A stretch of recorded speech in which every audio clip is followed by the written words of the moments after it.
Sabi nila, money can't buy happiness. Pero ayon sa isang pag-aaral, may presyo raw ang kaligayahan nating mga Pilipino. 10,000. Mga 20. 20K. Siguro 40,000. 30 to 40 a month. Okay na siguro sa mga gantong level natin. 20,000 po dapat. Yan daw ang presyo ng happiness per month ng ilang kababayan na aking tinanong. Pero ayon sa consumer website na Expensivity, mahigit 130,000 pesos kada buwan ang kailangan ng mga Pilipino para maging masaya. Isa sa mga naging basehan ay ang purchasing power ng bansa. I totally agree with that kasi parang with the inflation, yung 130,000 na yan actually would not just be for yourself but for your housing, your utilities, your child's education. Malaki yun. Marami masyado. Kung ikukumpara sa mga karatig nating bansa, halos pare-pareho lang daw ang halaga para maging masaya. Pero, pera nga ba talaga ang kailangan para maging happy? Kasi yun ang nagpapasaya na sa ngayon.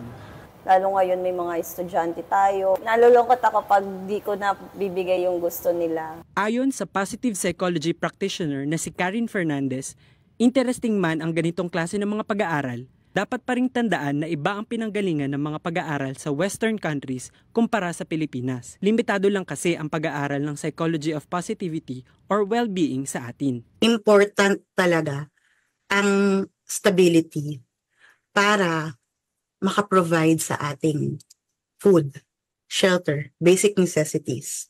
No? Hindi yung in survival mode tayo.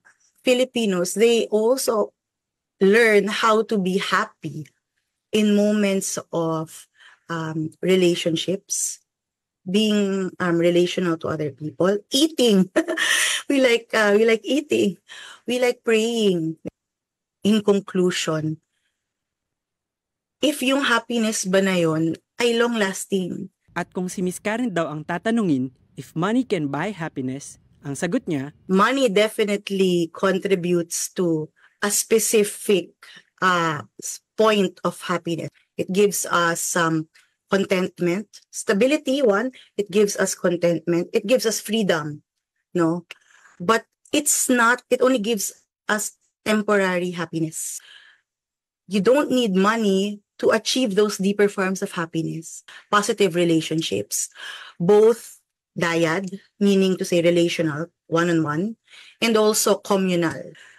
Having meaning and purpose, living a life that is aligned with your values and virtues. Masaya ka man o malungkot sa estado ng iyong bulsa, ang mahalaga, patas kang lumalaban para sa iyong kinabukasan. Mobile journalist RR2BC po, hatid ang mukha ng balita.